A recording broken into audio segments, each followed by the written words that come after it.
Good day, everyone. Welcome to lecture number 26 of computer programming.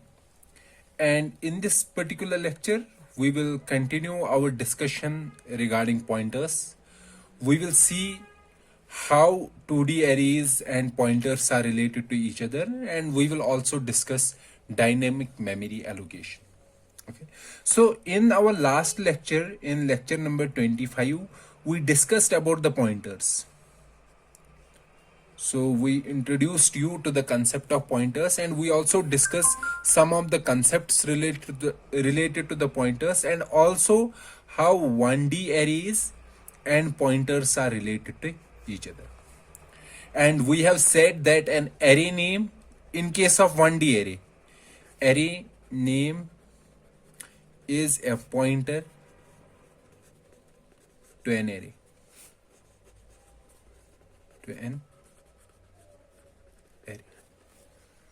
Okay, so this thing we have already discussed. Today, first thing that we have to discuss, for example, we will continue the last part. In the last, if you go to the lecture number 25, we said that let's say I am making an int star p is equal to, then I have an array. And I am doing char star s is equal to hello.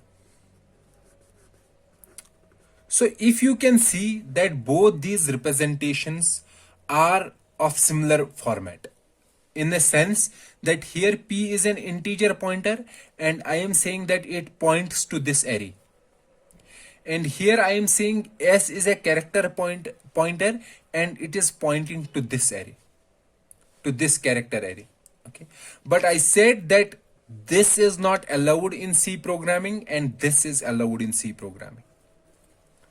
Why this is not allowed in C programming? It is saying, this statement is saying that we will create a pointer p. It is a pointer. So in memory, I have this pointer p. And now I am saying that this pointer will point to some array. Which array? 1, 2, 3, to this array.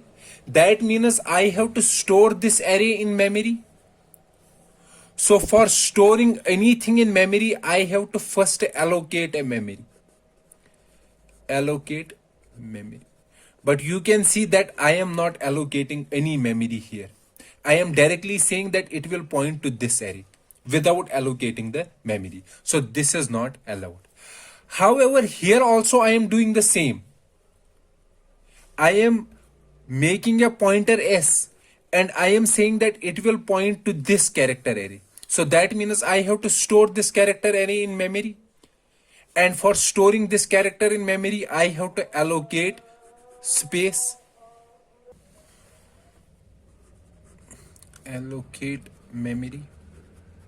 However, in this case also, we are not allocating memory, but we are saying that this is allowed. How is this allowed in C programming language? This is allowed because in C programming language, whenever we have a string like this kind of string, it is considered a constant string. And by default, a memory is allocated for this string in constant memory. So this string is stored in constant memory and then my pointer will point to that string in constant memory. So that is why this particular thing is allowed and this is not allowed. Okay. So we have already discussed this in lecture number 25. So how will we, for example, in this case, I am making a pointer. Now, for example, if I want this pointer to point to an array. So what I have to first do, I have to allocate some space on the memory. Okay. So how I can allocate memory? For example, when I am doing int, let's say array, and size of this array is 10. So that means when I am writing like this, it means that on memory, I am allocating space for 10 integers. 10 integers. Then I can use this pointer p is equal to array. That means now this pointer P will point to this particular array. So this is how you can use any pointer to point to any array. The first thing that you have to do is to allocate memory for that array. Okay, so this kind of memory allocation is called static memory allocation. What does that mean? Static memory allocation means that before running the program, this memory is allocated. Also, you cannot change the size. You cannot change the size of this array. So during runtime, can you change the size of an array? No, you cannot change the size of an array. Also, for example, if in your program, if you are saying that I will receive some value from user, let's suppose n, and based on this value, I will create an array of size n. Is it possible? No, it is not possible if you are creating like this. Because we know whenever we are creating an array in C programming language, the size should be defined first. That is, this size can be a constant, can be any number, or it can be only a constant. It cannot be variable. Now, if we are saying that I am asking user to enter some value n means that it is a variable. One time it will enter n as 10, another time it will enter it as 20. So that means using this static allocation, we cannot do two things. First, we cannot resize the array. For example, if I want that instead of 10 elements, later on I will decide, no, I have to store 12 elements. I cannot resize this array during runtime when my program is running. Also, size cannot be decided during runtime.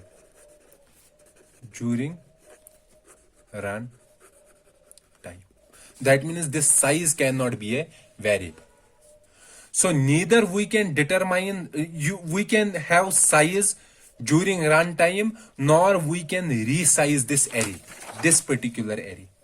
Okay, the array which is allocated using static memory allocation. Because we discuss that whenever we have to decide, we have to declare some array, for example, character array, and its name is name, then I have to give here, it can be only constant. It cannot be a variable.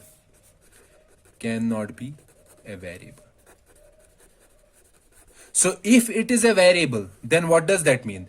That means that during the runtime, I will decide what should be the size of the array or how much memory I have to allocate.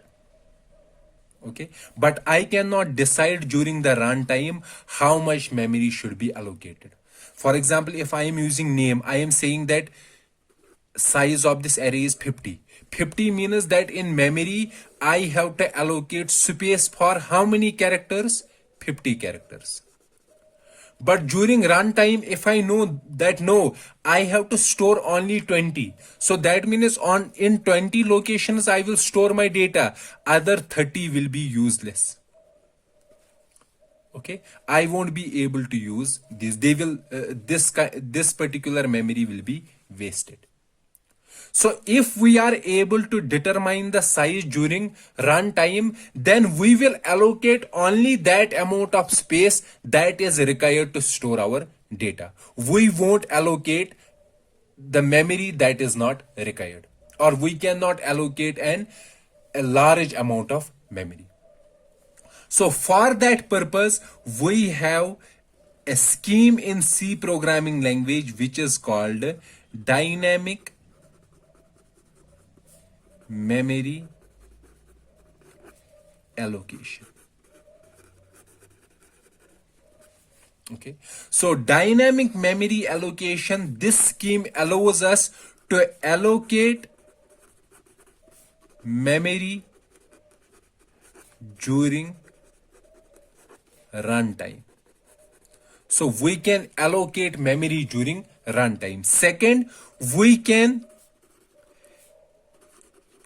change the size of allocated memory. So both these two things we can do. First, we can allocate memory during runtime, and second, we can change the size of allocated memory. However, the negative side is the negative side of dynamic memory allocation is that in static memory allocation, when a program ends, for example, if I have this array means I am allocating space for how many integers? 10 integers. So when a program ends, this memory is by default internally freed by the operating system. Freed by the operating system means it makes these spaces, this memory available for other entities to get stored.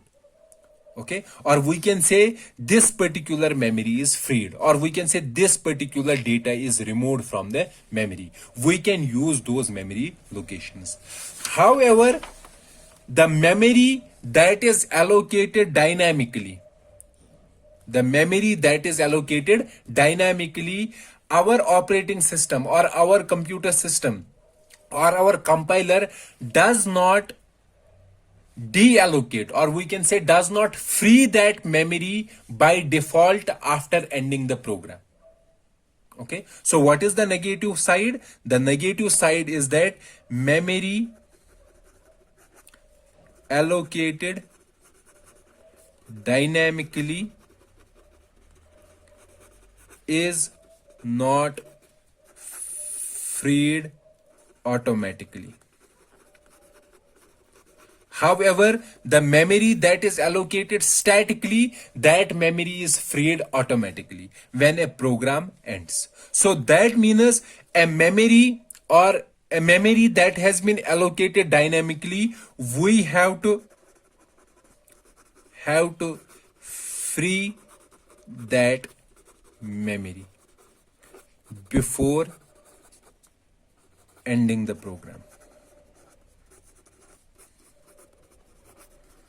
If we are not freeing that memory, the memory that has been allocated dynamically, if we are not freeing that memory exclusively, then it will result in, for example, if my program is dynamically allocating 10 MB of memory and after my program ends, that 10 MB is not freed. It remains there. Okay, that means we cannot write some new data on those 10 MBs. So now if I am running the same program again, it will again allocate 10 MB, and if I am running it again, it will again allocate 10 MB. So it will go on allocating 10 MB, 10 MB, 10 MB. So lot of memory gets occupied by some garbage value, and we won't be able to remove that particular memory. So there will be wastage of memory if we are not freeing the memory that has been allocated dynamically. This phenomena is called memory leak. Memory leak means that some memory has been allocated dynamically and we have not freed that particular memory. Because of that, some memory gets wasted, and this phenomena is called a memory leak. Okay, so now let's see how we can allocate memory dynamically and how we can free that particular memory. Okay, so what we have to discuss? We have to discuss dynamic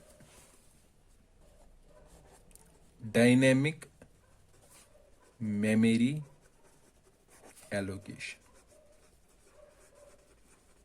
Okay. In this dynamic memory allocation, what we have to discuss? First, we have to discuss how to allocate memory dynamically. The first part is this that we have to discuss. Second, how to resize the allocated memory. For example, if I have allocated a memory for 10 integers, memory for 10 integers, okay, so that means in my memory I have allocated space to store how many integers? 10 integers. Now if I want that instead of 10 integers I have to store 20 integers, then I have to resize this allocated memory. So I have to increase its size so that it can store how many integers? 20 integers. So we have to see how to resize the allocated memory. And the third part that we have to discuss is how to free the memory allocated dynamically. We have to see how we can free the memory that has been allocated dynamically. To do these processes, in our C programming language, there is a library called stdlib.h, standard stdlib.h. In this particular library file, there are some functions that are already discussed there, or we can say that have been defined in this library, and those functions are used to do dynamic memory allocation.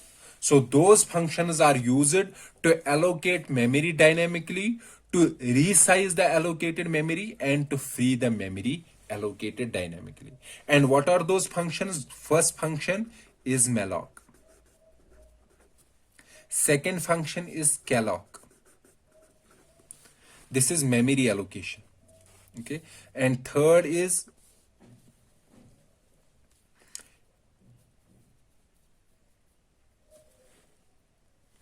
realloc. And fourth is free. Okay. So we have to discuss these functions separately. Okay. Let's first discuss malloc. So the first thing that we will discuss is malloc function. The aim or the job of this function is to allocate memory. How much memory? So we have to decide how much memory we have to allocate. So it allocates memory in bytes. So we have to tell this memory how many bytes to allocate. So that means this malloc function takes argument here, the number of bytes to allocate. Bytes to allocate. Okay. So this function, its argument, or we can say it takes one argument, and that argument is number of bytes to allocate. Let's say I am writing it 4. 4 means in memory. So first of all, do you know in memory we have this stack, then we have heap memory, then we have data section, then we have text section. So the memory that is allocated dynamically, that memory is stored on the heap. So heap is used to allocate the memory that is dynamically created. Okay. So this dynamic memory is created in this heap. So static memory, most of the static memory is created in stack, but the dynamic memory is created in heap. Okay. So let's remove it here. So when I am saying malloc 4, it means that in memory I am allocating, let's say it is address 200, 2000, 2001, 2002, 2003. So that means I am allocating 4 bytes of space. Okay. These are 4 bytes of space. And this malloc returns a pointer. What is the pointer? Pointer means it returns the address of first location. Basically it returns a void pointer. Void will be this void pointer. So it returns a void pointer. Who returns the void pointer? Malloc. Void pointer means, so for example, int pointer. So int pointer. Int pointer means that this pointer, if it is p, this pointer will point to integer. Okay. Char pointer means that it will point to character. Void pointer means that this data may be anything. It may be an integer, character, or anything. Void means it will point to any data. Okay.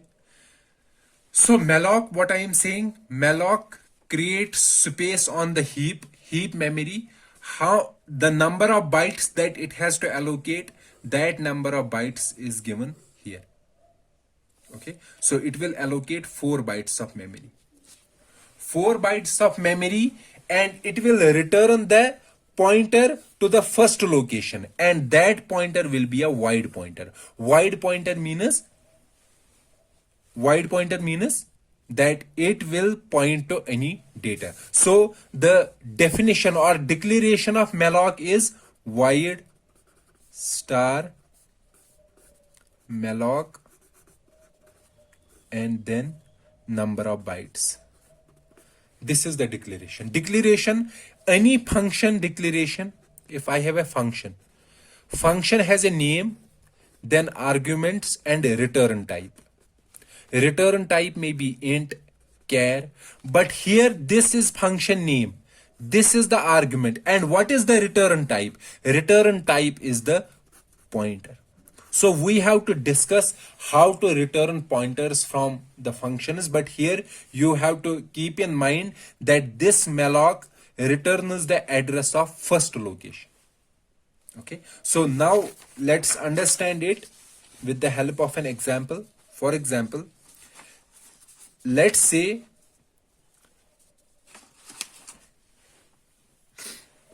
I want to store these 3 elements 1, 2 and 3 in memory. Okay, 1, 2 and 3. Fine. Or I can say I have to store this array, but I have to store this in dynamic memory, in a memory that is created dynamically. So what I am saying, that I have this memory. So I will first create locations to store 3 integers. These are 3 integers. So let's say each integer takes 2 bytes. Okay. Or I can say, for example, I have to store how many integers? 3 integers. So I will create 3 into size of int. So let's say size of int is 2. So that means 3 into 2 is equal to 6. So I have to allocate how many bytes? 6 bytes. If the size of int is 4, then I have to allocate 4 into 3, that is 12 bytes. So to store 3 integers, how many bytes of memory I have to allocate? 3 into size of int.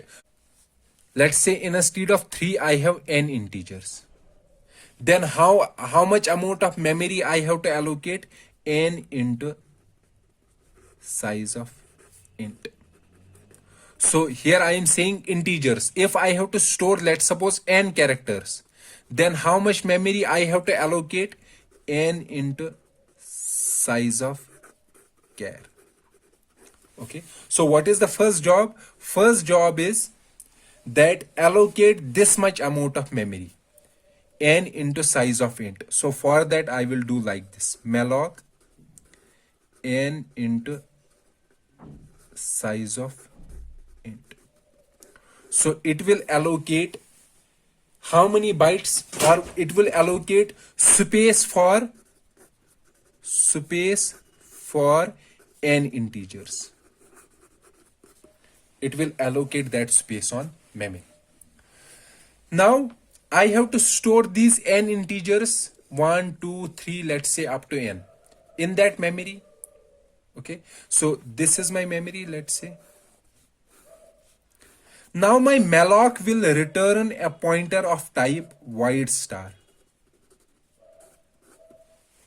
Okay, but I know that I have to store which variables I have to store here, integers. So what I am going to do, I will create an integer pointer. Let's say p. So I am creating an integer pointer p. And I want to say that this pointer will point to first location. Okay. That means I have to store this return address, the address returned by malloc. In which pointer? P pointer. So I have to do p is equal to malloc n into size of int.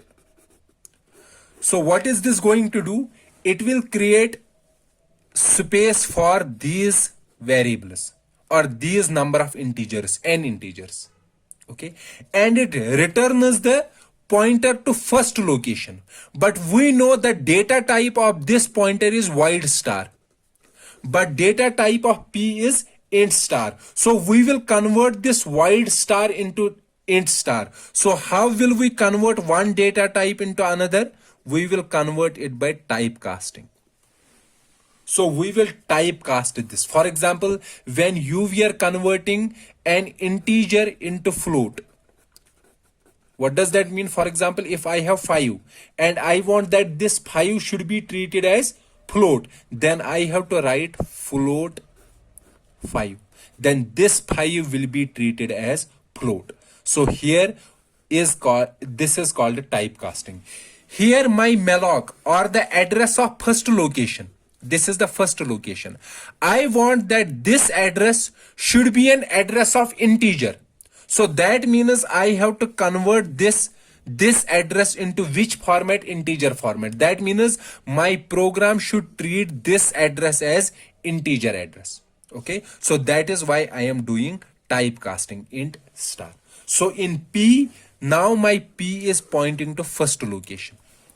Now, if I am doing P of 0 is equal to 1, that means in the first location, I have to store 1. So let's suppose these are integers and integer occupy 2 bytes. So in 2 bytes, I will be storing 1. Now, if I am doing P of 1 is equal to 2, that means the second location, I will store 2.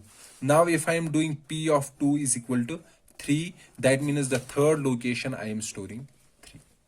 So here now P will act as an array, or we can say when P points here, so that means P is a pointer.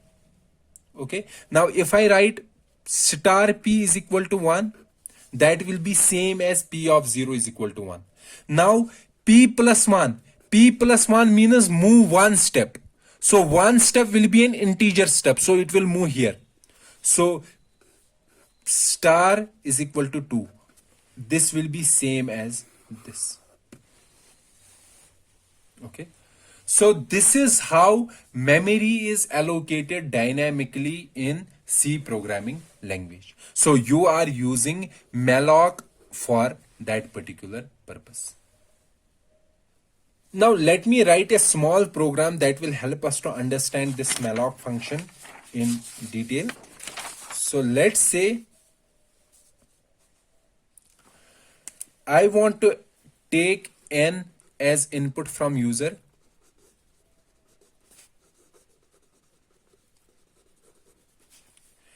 Create a memory of space n and then store n values taken as input from user in those 10 locations. Okay. So I will first take n as input from the user, allocate the memory for storing n integers, and then I will take n integers as input from the user and then store those 10 integers. Or we can say, let's suppose instead of storing 10 integers, let's say this is storing 10 characters. So we want to store how many characters? N characters. So let me write a program. Hash include studio.h, hash include stdlib.h, okay, int main, now int n char c, okay, then printf, also yes, we will use a pointer also, character pointer, char star p. Now printf enter the number of characters to store, characters to store. Scanf, we will receive the input in as integer in n.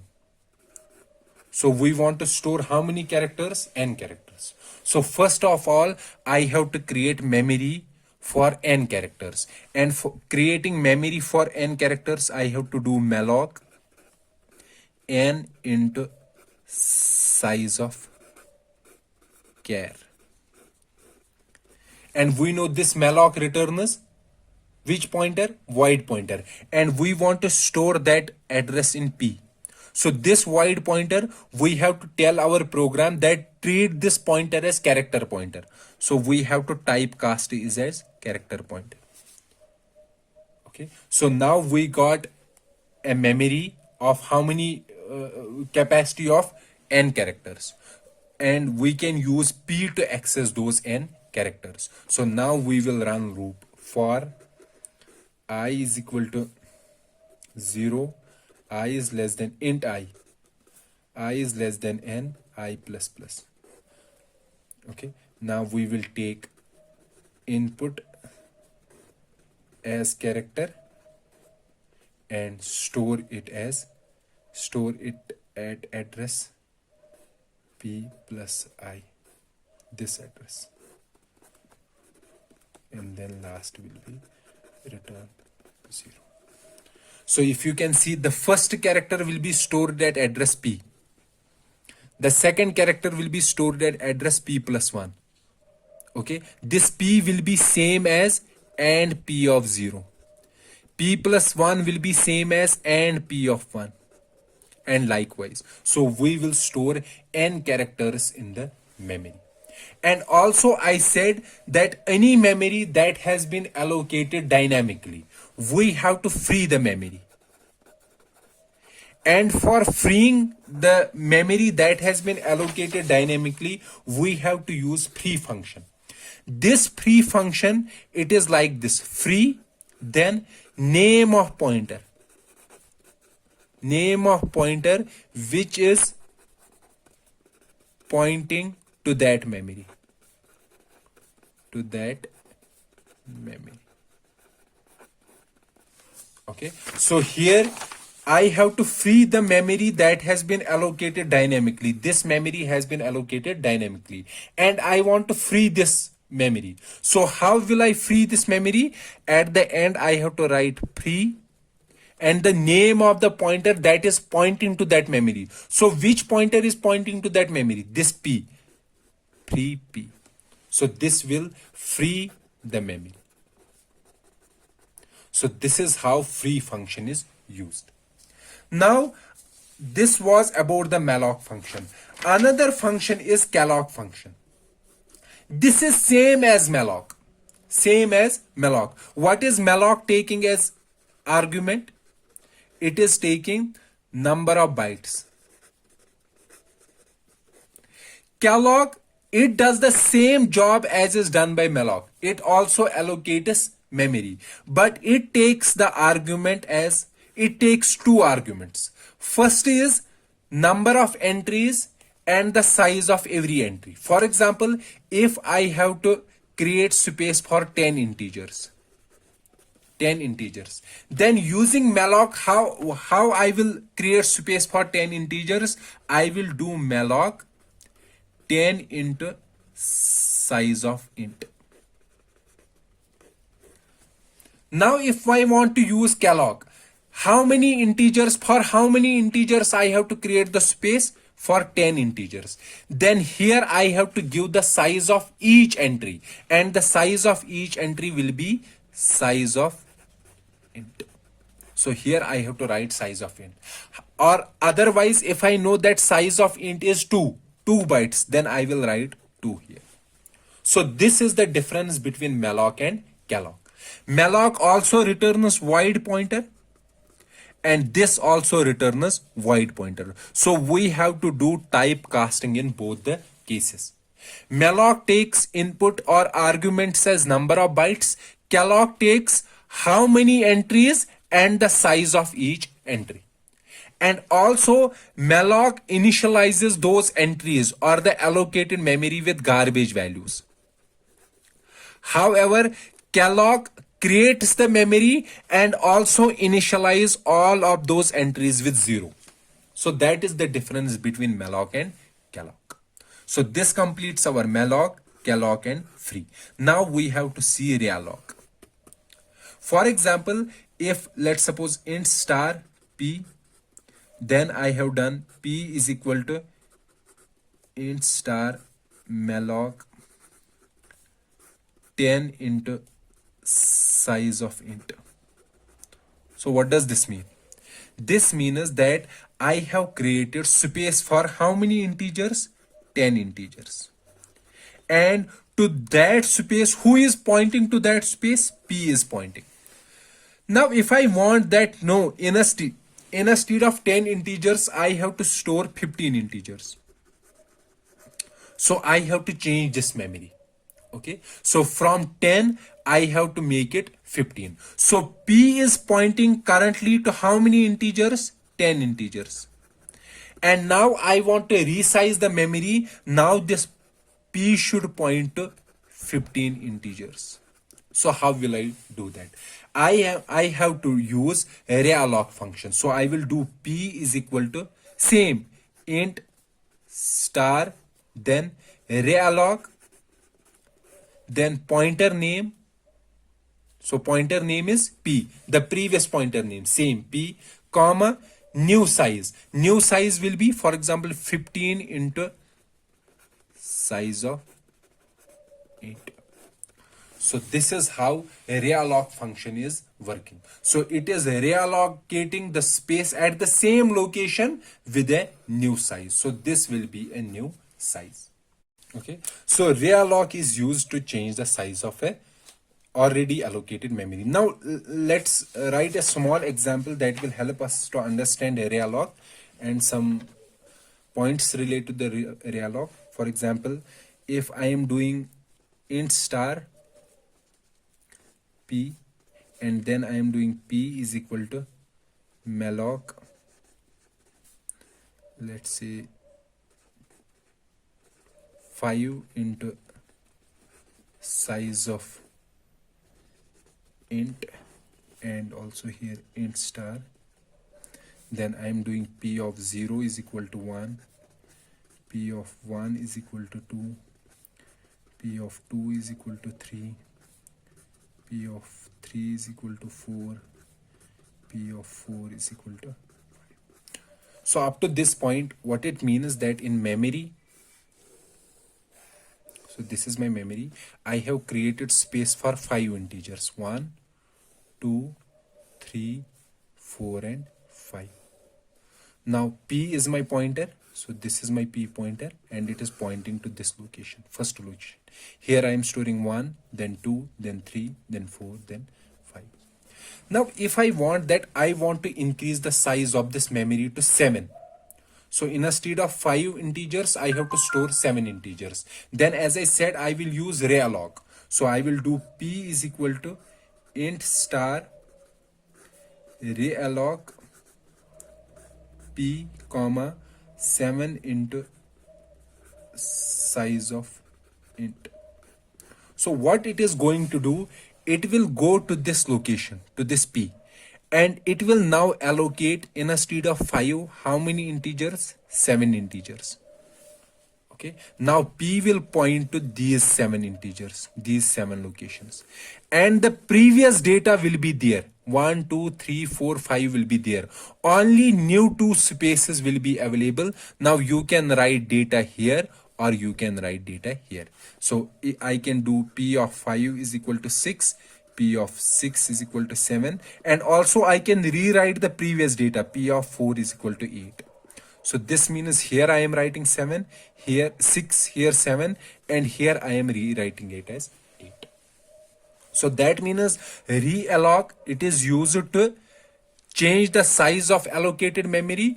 Also, it will be used to also it won't change the already contents that have been stored.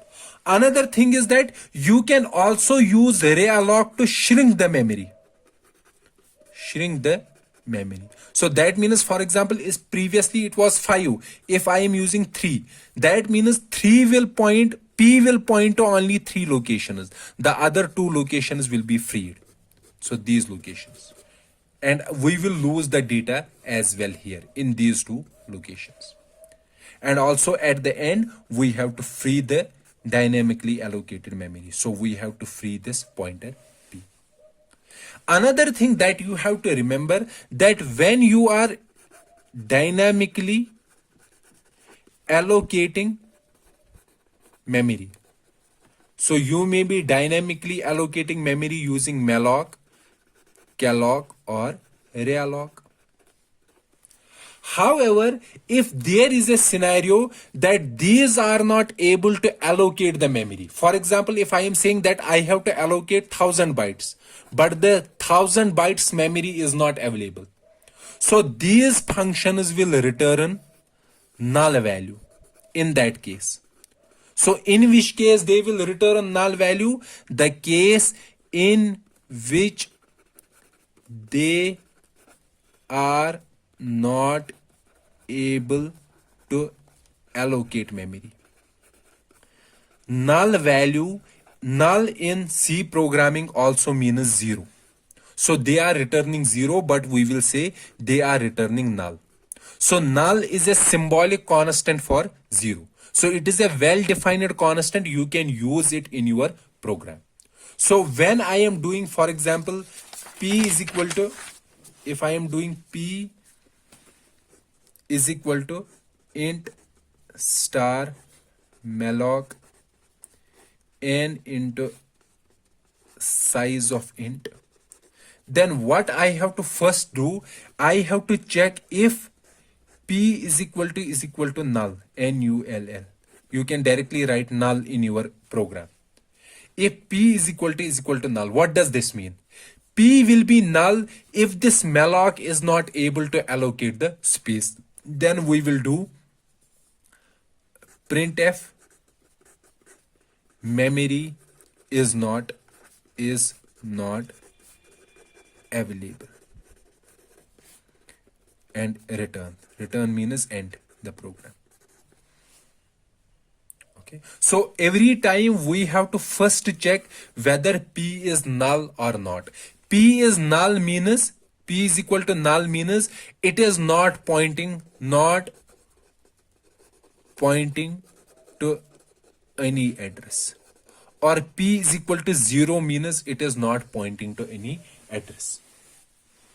Okay, so I hope you understood the concept of null in case of dynamic memory allocation or in case of pointers. So P null, any pointer initially has a null value. Null means it is not pointing to any location in the memory. So null also means 0, and 0 address location is not available to the C programs. So lower order addresses are mostly used by operating systems. So we don't have to discuss that, but you have to keep in mind that our C programs don't use the lower address memory. So lower address memory is always reserved for operating systems. Okay. So here we completed the discussion about dynamic memory allocation. Okay, so in dynamic memory allocation, we discussed about four functions: malloc, calloc, realloc, and free. So these two are used to allocate memory and they return wide pointer. So we need typecasting in these. We have to do typecasting in these two scenarios. And this is used for resizing the memory.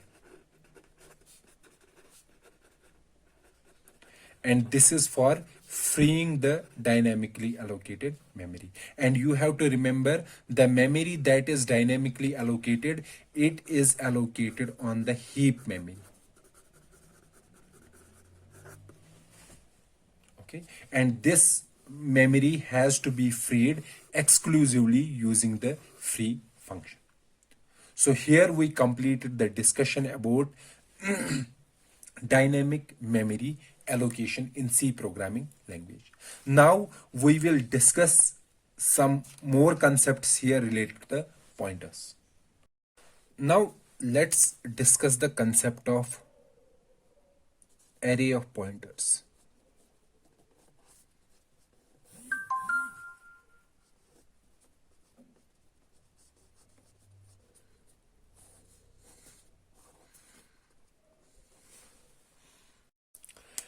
Let's say you have, for example, following variables: a, b, c, d. Okay, now let's say you want pointers to contain the address of these variables. Let's say you are using integer pointers p1, p2, p3, and p4. Then you are doing p1 is equal to and a, p2 is equal to and b, p3 is equal to and c, and p4 is equal to and d.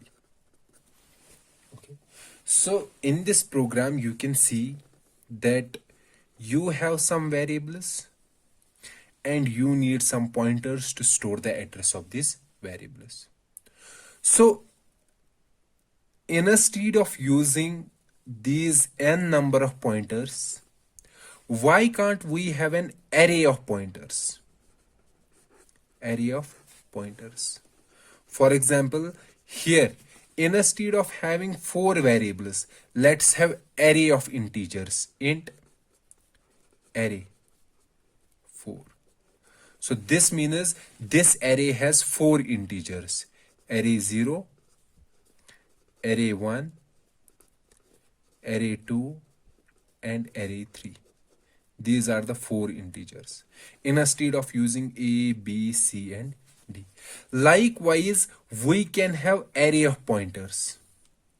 Okay, so here we have array of integers, we can have array of pointers. That means we can have n number of pointers. N number of pointers as an array. Okay, so let me write an example. For example, int star pointer array 4. So here PA is a pointer array that stores 4 pointers. 4 which pointers? Integer pointers. So here array was an ARR. ARR is an array that stores 4 integers. So here PA is a pointer array that stores 4 pointers. Which pointers? Integer pointers. So which one is the first integer pointer? PA0 is the first integer pointer. PA1 is the second integer pointer. PA2 is the third integer pointer, and PA3 is the fourth integer pointer. That means this stores address. This can also store address of integer. This can also store address of integer. This can also store address of integer. Then I can do PA0 is equal to AND of A, like here, is equal to AND of B, AND of C is equal to AND of D. Or in case of arrays, for example, this can store array, this can store array1, this can store array2, and this can store array3. So this is same as address of array element 0. This is same as address of array element 1. This is same as address of array number 2. And this is same as address of array number 3. Okay.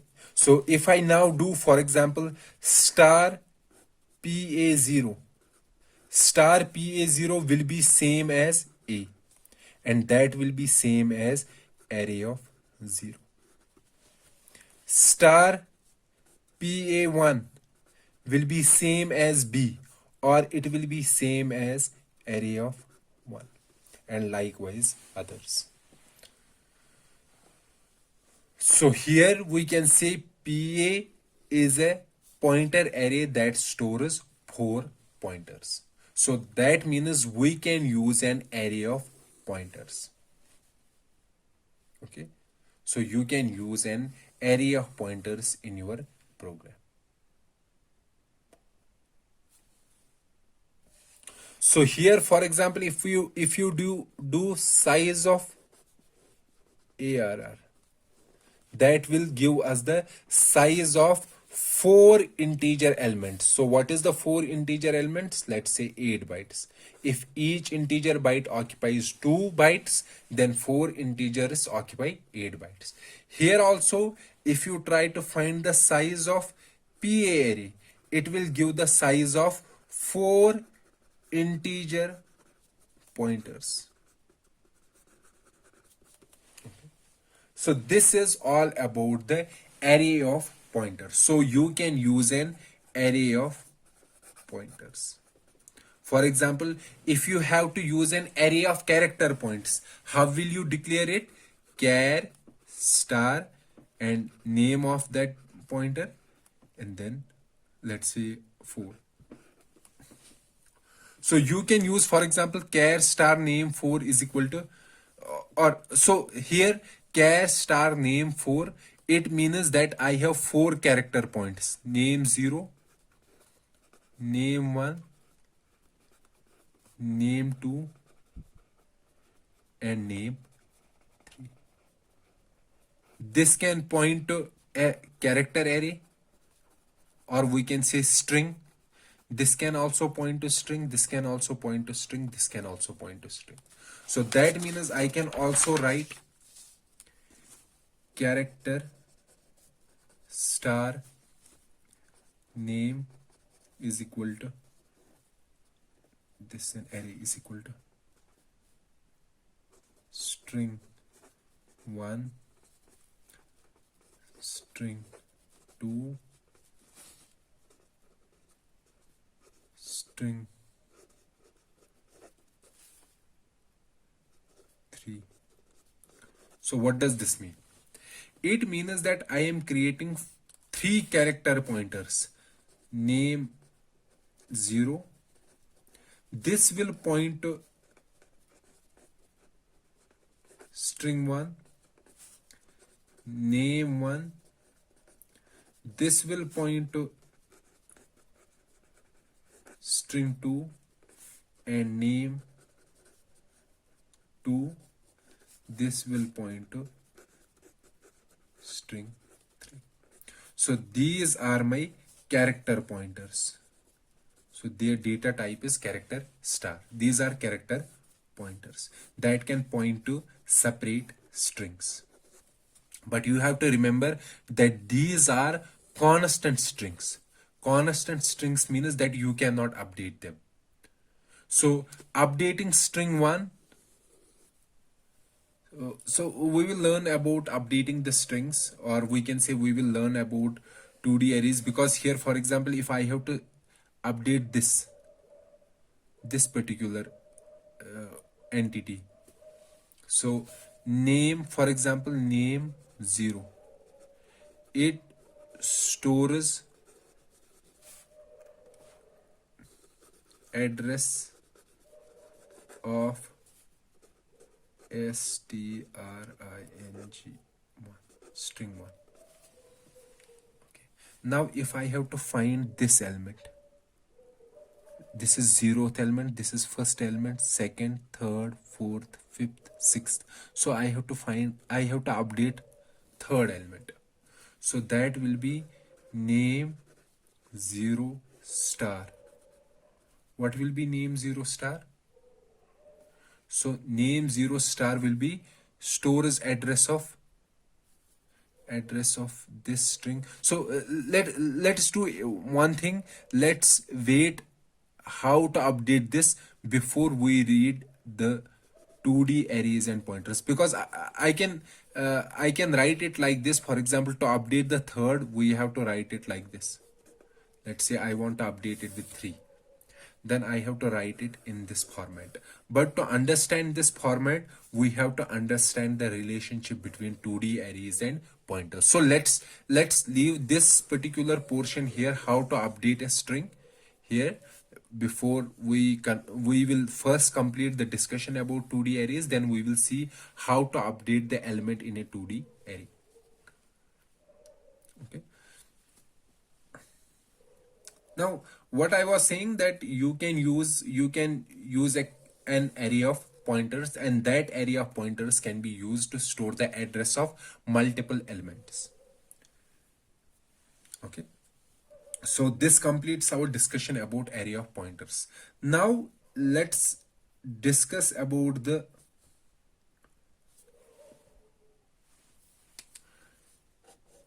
array pointer. So before this we were discussing array of pointers. Array of pointers means we will have multiple pointers together stored in an array. Now we want to discuss array pointer. Array pointer means a pointer that can point to entire string. So what does that mean? For example, if I have integer pointer,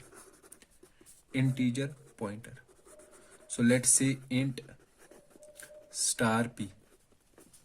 So this means this p, it points to an integer, Let's say integer occupies 2 bytes. If I do p plus 1, means it will move one element. What is the element here? Integer, because it is pointing to an integer. So it will move one element. One element means it will move how many bytes? 2 bytes. Now if I have an array pointer, so array pointer means the pointer that can point to entire array. So let's say array, it stores 10 integers. Okay, so I have an array pointer p, so it is pointing to an array, and that particular array stores 10 integers. Now if I did p plus 1, what will be the value? P plus 1 means move one element. Element here means the entity that it is pointing to. Here it was pointing to integer, so the element was an integer. Here it is pointing to a complete array, so here one array will be an element. So it has to move one array. One array means one array contains 10 integers. Let's say each integer occupies 2 bytes. So how many bytes it will move? It will move 20 bytes. Okay, that is the difference between an array pointer and a normal pointer. So how will we declare an array pointer? So we will declare an array pointer like this. For example, if I am writing int star p, then size. Okay, so please see the difference. Int star p 10. What is the difference between this one and this one? Here p is a pointer array. It means that p has 10 elements and each element is a pointer. P0, P1, P2, dash dash dash, and each element is a pointer. Which pointer? Integer pointer.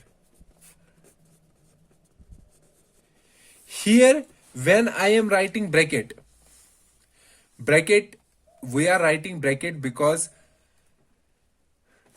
here when I am writing this square bracket has higher precedence as compared to pointer. So if we see here, p of 10 will be having higher precedence. After p of 10 we are giving this pointer. That means after making this array we are saying that it is a which array? It is a pointer array.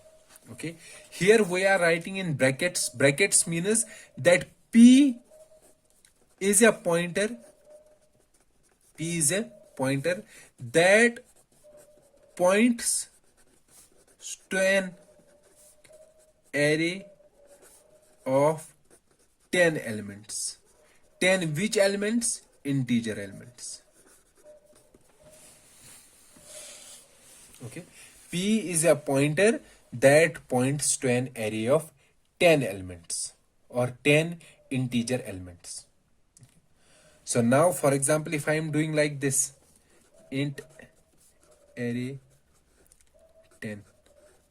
Now let's suppose array 0 contains 0, array 1 contains 1, array 2 contains 2, and so on, and array 9 contains 9. Now if I did p is equal to array, now that means this pointer p, this p will point to this array, this complete array. Okay, let's say this particular element is stored at 2000. This will be stored at 2002. Okay, this will be stored at 2004, and this will be stored at 2018. Now if I did p plus 1, what will be the value? The value will be 2020, because it will move how many bytes? So p is here 2000. Okay, if I am doing p plus 1 means I am moving to which element? I am moving one array element. One array element contains how many integers? 10 integers. And each integer occupies how many bytes? 2 bytes. So it will be 10 into 2, 20. So it will be 2000 plus 20. So p plus 1 means 2020.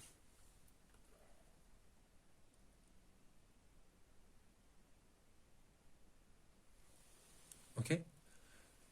So here p is, so if I write p plus 0 means 2000. P plus 1 means 2020. And p plus 2 means 2040.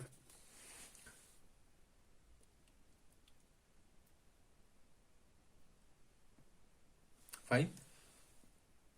Okay. However, if we see array ARR, that means 2000. Array of plus 1, that means 2002. Array plus 2, that means 2004. And if I am writing star array means that it will give me the element stored at 2000. What is the element stored at 2000? 0. That will be 0. Star array plus 1, that will give me 1.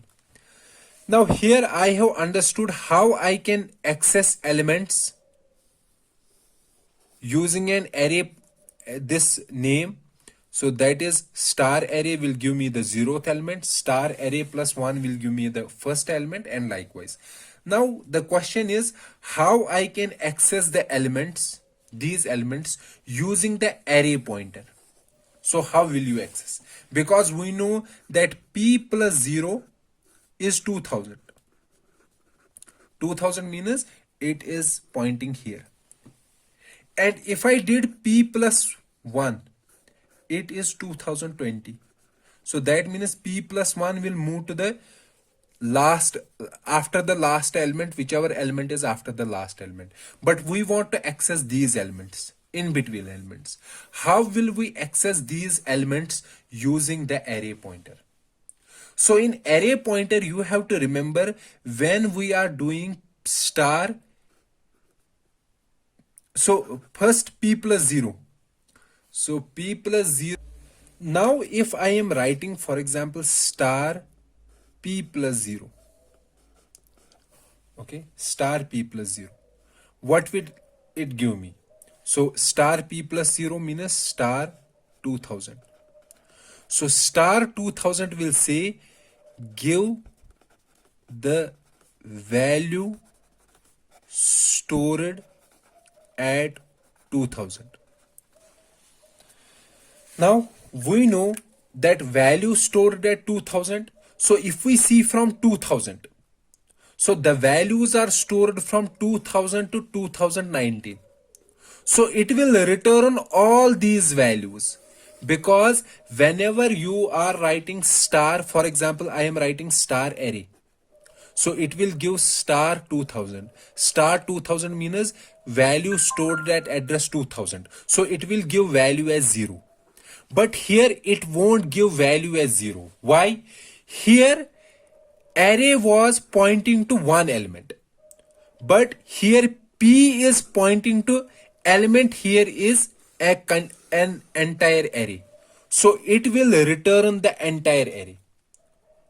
Okay, so that means we are getting the entire array 0, 1, 2, 3 up to 9.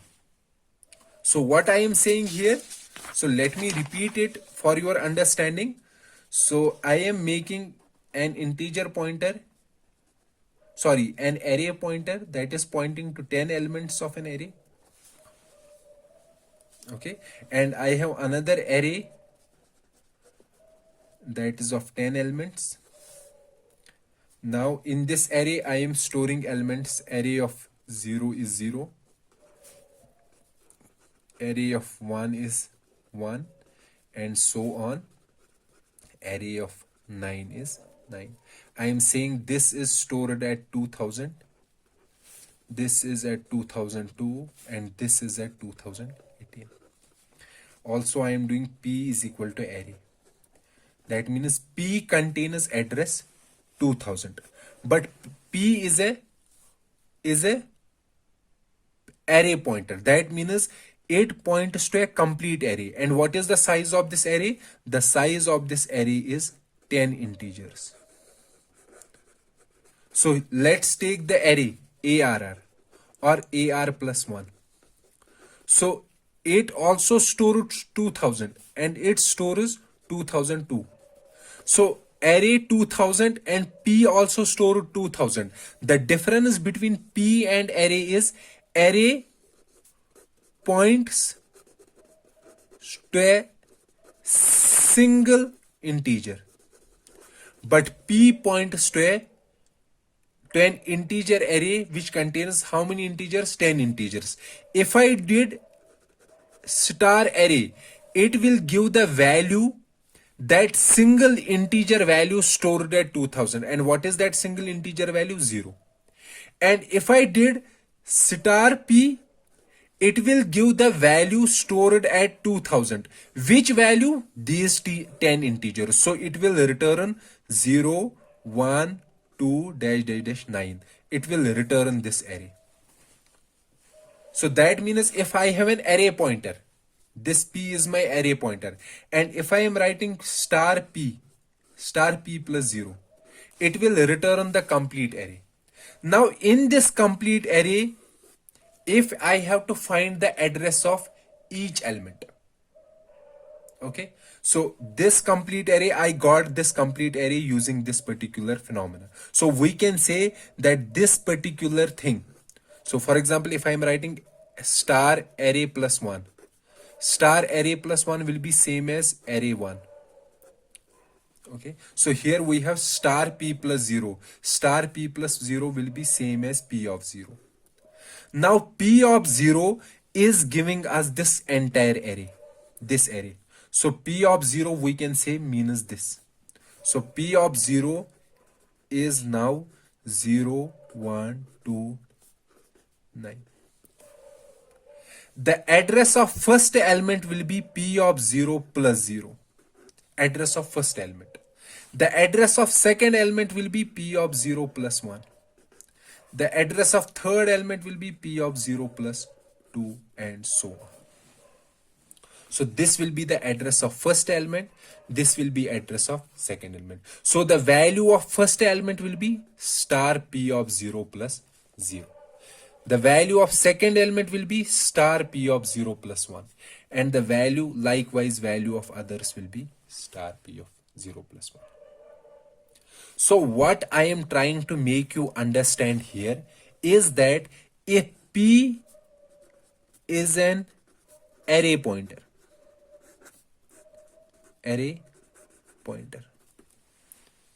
if p is an array pointer, then p of 0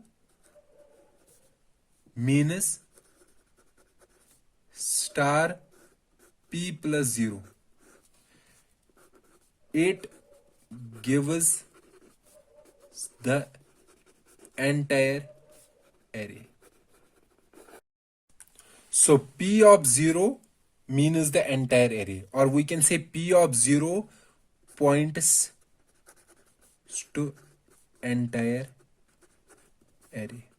Instead of p of 0 we can simply write star p. Now to access each element in this array, to which array this p is pointing. So p of 0 plus I will give address of ith element in the array. Or we can say star p plus I will give the address of ith element.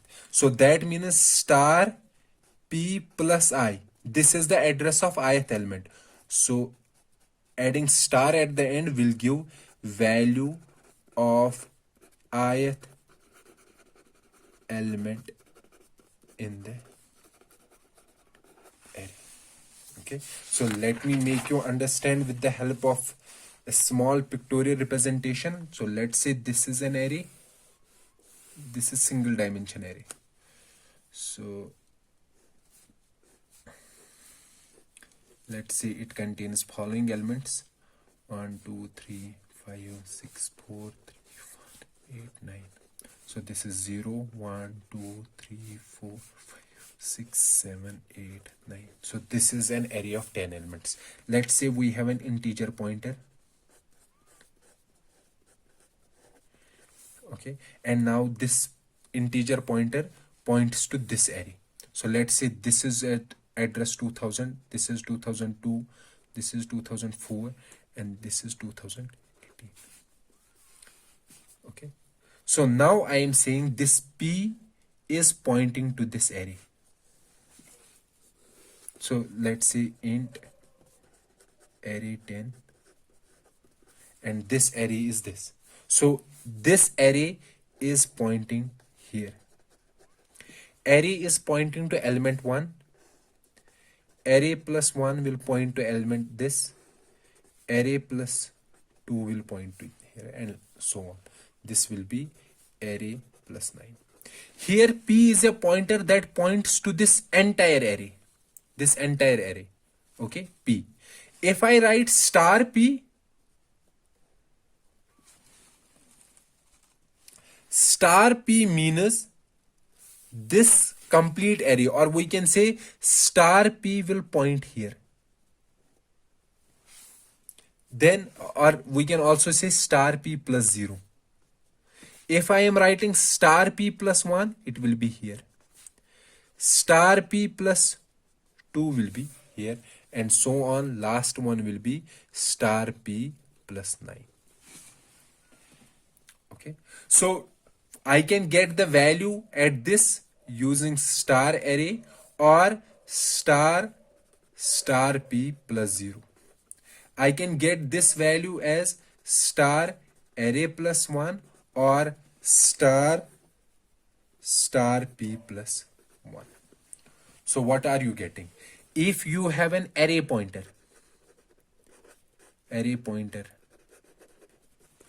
okay, and to get any element using that array pointer, let's say to get ith element,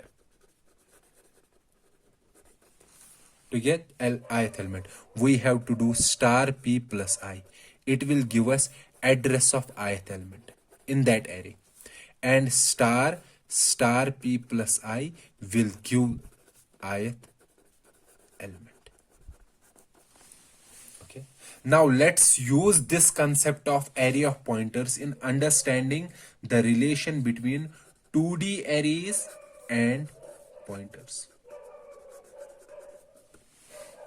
Okay, so this will help us to understand 2D arrays and pointers. So when we are declaring a 2D array, let's say int array, let's say 2 3. So what does this mean? That array is a 2D array that has 2 rows and 3 columns. So it will be like this. So, or we can say it is an array, it is a group of 2 arrays. So we have 2 arrays. So one array and second array, and each array contains 3 elements. So this will be array 2 of 3. So this one will be array 0 0. This will be array 0 1. This will be array 0 2. This one will be array 1 0. This one will be array 1 1.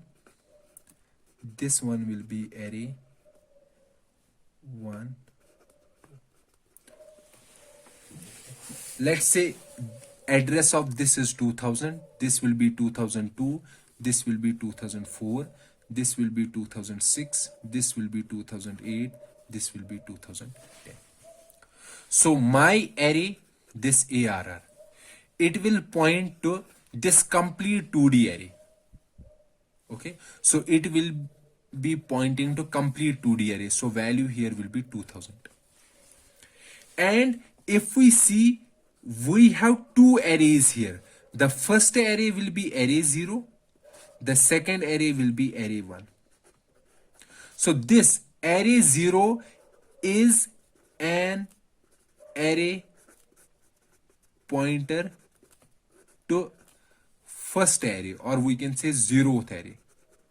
And array 1 is array pointer to first array. So that means array 0 is pointed to this array of 0. And array of 1 is pointer to this array. So this is an array pointer, this is an array pointer. So what I am saying, that array 0 is an array pointer that is pointing to this 0th array. So 0th array is, this was array 0 0. This was array 0 1, and this is array 0 2. Okay, and array 1 is a pointer to second array. Second array means this 1 0 1 1 and 1 2. Okay. What is the address of this element, this particular element? Address is and array 0 0. Likewise, address of this one, let's say it is and array 1. Now we have array pointers also. This is array pointer, this is also array pointer. If I am doing star, so this is array pointer, okay, star array 0. What does this mean? When we have an array pointer, star array 0 means this particular location. So we have already did this in our array pointers. Now if I'm doing star array 0 plus 1,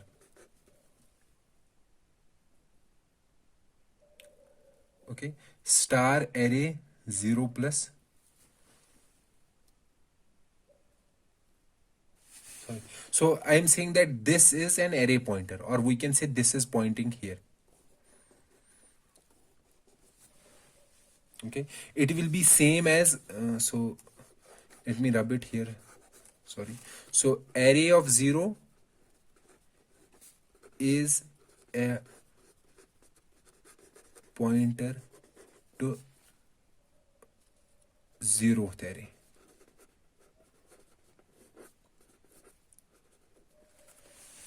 Okay, array of 0 will be same as star ARR plus 0.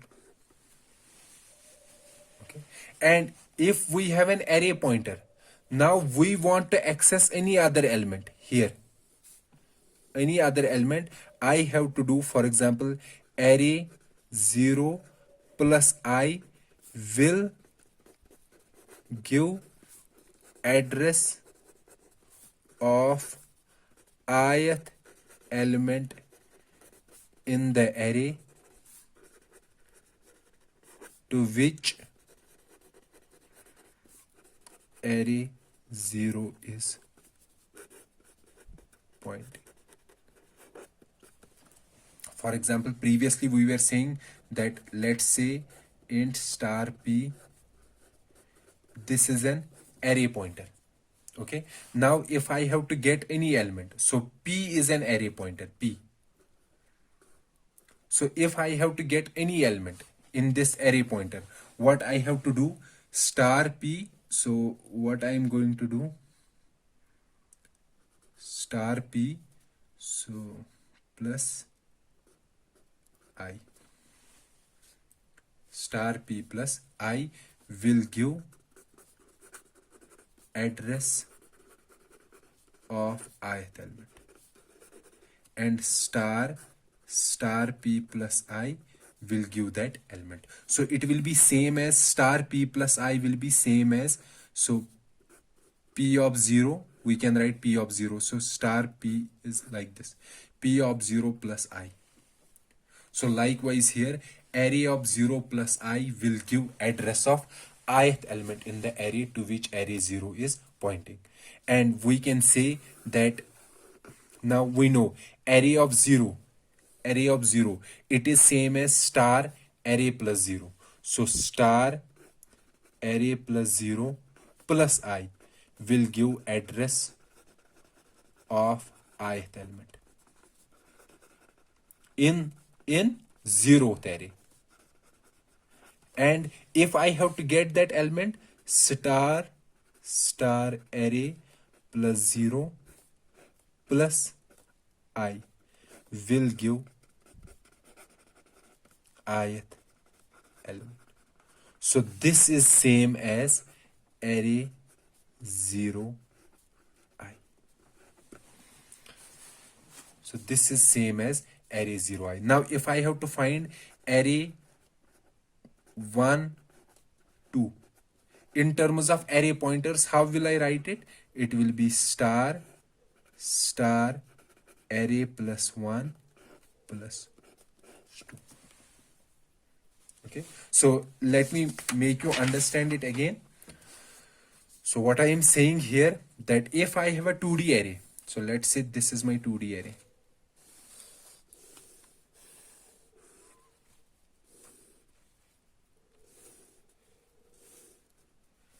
Let's say it has 3 rows and 3 columns. So, and the name is array 3 rows and 4 columns. So to access each element, this will be array 0 0, this will be 0 1, this will be 0 2, and this will be 0 3. This will be 1 0, this will be 1 1, this will be 1 2, and this will be 1 3. This will be 2 0, this will be 2 2, this will be, sorry, 2 1, this will be 2 2, and then we have 2 3. Okay, this is the general 2D array. Now, for example, when we were discussing about a single array, int array 10, we said that here array is pointer to first location. Okay, likewise here array arr, this is pointer here. Let's say this is location 2000, this is 2001, this is 2002, this is 2004, sorry, 2002, 2004, 2008, likewise others. Okay, now in our two-dimensional case, so array is here. Okay, for example, let's relate this with the help of 1D array. If I have a 1D array like this, so here elements are like this. So if the name is array, that array will point here. If I did array plus 1, it will be next one. If I did array plus 2, it will be next. If I did array plus 3, it will be the next element. However, in case of 2D array will point here. Array plus 1 will point to next location. And array plus 2 will be the other one. And if I write star array means this complete array. Star array plus 1 will mean this complete array. And star array plus 2 means this complete array. So array is a pointer. It is an array pointer. Array plus 1 is also an array pointer, and array plus 2 is also an array pointer. So array, or we can say array plus 0, this can be written as star array plus 0 can be written as array 0. This can be written as array 1, and this can be written as array 2. So we can say that array 0 points to the 0th array, array 1 points to this particular array, and array 2 points to this particular array. Okay, 0, 1 and 2. So array 0 will be same as star array plus 0. Array 1 will be same as star array plus 1. And array 2 will be same as star array plus 2. Fine. Now let's say if I have to find any element in this particular array, any element. So using this array 0 is giving us this complete array, this array. Okay, and if I have to find ith element in this, I have to add I. This will give ith element in the array to which array 0 is pointing. Okay, and star array 0 plus I will give value of ith element. This can be written as star, so array 0, array 0 is star array plus 0. Star array plus 0 plus I. So that means to get any element. For example, if I have to get this element, array 2, 1. So using these array of pointers, I can find this as star array plus 2 plus 1. So this will be this element. Likewise, star array plus 3, array plus 1. So array plus 1 means this particular. Now if I have get this element, so it will be add 2 and then star. So this is how pointers are related to 2D arrays. Okay, so we are able to understand this only with the help of array pointers. Array pointers means pointers pointing to a complete array.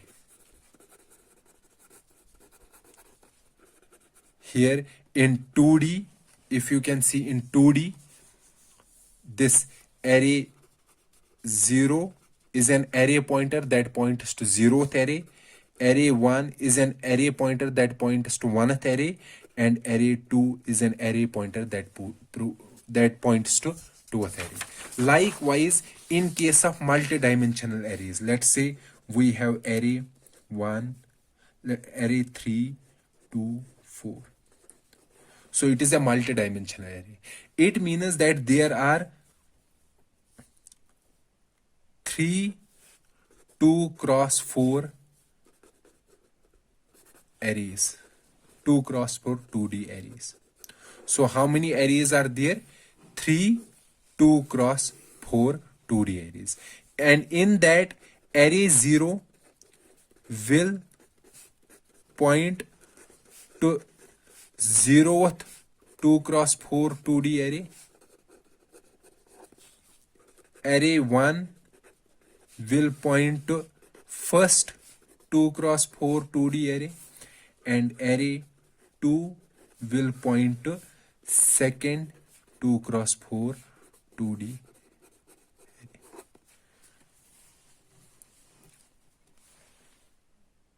Then simply extending it comes array 0 0 will point to 0th row of 0th 2 cross 4 2D array. Array 0 1 will point to first row of 0th 2 cross 4 2D array. And likewise we have array 1 0 and array 1 1. Okay, then again extending it, this will be same as if you find this particular, it will be star array plus 0 star. Okay,